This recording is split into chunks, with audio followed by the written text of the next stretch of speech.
इसका प्रमाण देख ले बोले आप, सब लोग उत्सव मना रहे हैं भागवत जी में, सभी लोग आनंद ले रहे हैं, और भगवान कृष्ण के सामने कोई भी नहीं देख रहा है। अब उत्सव क्यों मन रहा है? कृष्ण के जन्म का 27वां दिन है। अब जब 27वां दिन है, नक्षत्र रोहिणी आने पर उत्सव मन रहा है, पर सब आनंदित हो रहे हैं, नाच रहे हैं, ढोल बज रहे हैं, पर जिसके लिए उत्सव मन रहा है उसको नहीं देख रहे हैं। बस यही इस संसार के लोगों में कमी है कि जब इनको सुख आता है ये भगवान को भूल जाते हैं। दुख में सुमिरन सब करे, सुख में करे न कोई, जो सुख में सुमिरन करे तो दुख काहे को है। सुख के समय अगर भजन करोगे तो दुख थोड़ी आएगा, पर जब सुख आता है ना ये भूल जाते हैं। हाँ, सुख आता है ना तब स्मरण नहीं रखते, याद नहीं रखते, भूल जाते हैं। और ऐसा हम में होता है, ऐसा नहीं, ऐसा पुरों में भी होता है। देखो आप, रामायण में भी है, महाभारत में भी ऐसा। जब बाली ने और सुग्रीव ने दोनों ने युद्ध किया है, तो सुग्रीव आज प्रभु श्री राम से कह रहे हैं, भगवान अब मैं युद्ध लड़ने नहीं जाऊंगा, 6 दिन हो गए। क्योंकि बाली बहुत बलवान है और मैं उसके सामने टिक नहीं पाता हूं।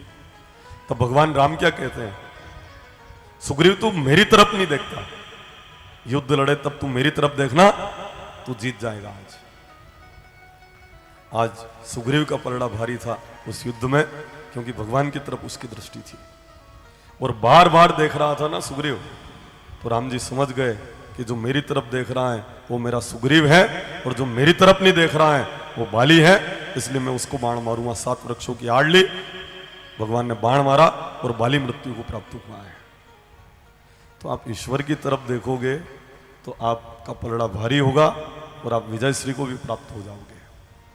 भले ही महाभारत काल में आकर देखें तो आज भीम कह रहे हैं, श्री कृष्ण अब युद्ध लड़ने में नहीं जाऊंगा, क्योंकि 27 दिन हो गए हैं, मैं रोज जरासंध से लड़ने जाता हूं, पर जरासंध बहुत बलवान है। आप तो यहाँ अतिथि घर में खीर का आनंद ले रहे हो, और वहां पर मैं जाता हूं ना तो फिर तो रात भर नींद नहीं आती है, इतनी हड्डियां दर्द करती है, इसलिए मैं तो युद्ध लड़ने नहीं जाऊंगा। श्री कृष्ण कहते हैं, भीम तू मेरी तरफ नहीं देखता, अगर तू मेरी तरफ देखेगा तो तू विजय श्री को प्राप्त हो जाएगा। 28वें दिन जब भीम गए, आज कृष्ण की तरफ दृष्टि थी, इसलिए आज भीम का पलड़ा भारी था। भगवान ने इशारा किया, एक तिनका उठाकर उसको चीरा कि इस जरासंध को कैसे मारना है, इशारा किया। भीम ने इशारे को समझा और आज जरासंध मृत्यु को प्राप्त हुआ है। ईश्वर की तरफ देखोगे तो बुराइयों के ऊपर सहज में ही आप विजय प्राप्त कर लोगे, जरासंध मारा जाएगा, पर भगवान की तरफ आपकी दृष्टि होनी चाहिए। ईश्वर से मन को हटने मत दो।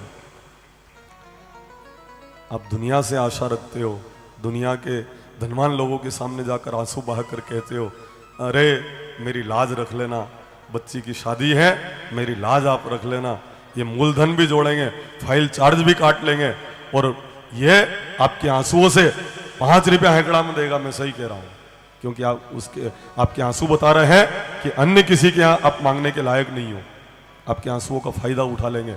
इसके बदले जाना मेरे सांवरिया सेठ के वहां, न तो मूलधन देना पड़ता है, न ब्याज देना पड़ता है, 56 करोड़ का मायरा वो भर देता है, अभी तक हमने सुना है। इसीलिए कहा है, सेठ में एक सेठ सांवरियो सेठ।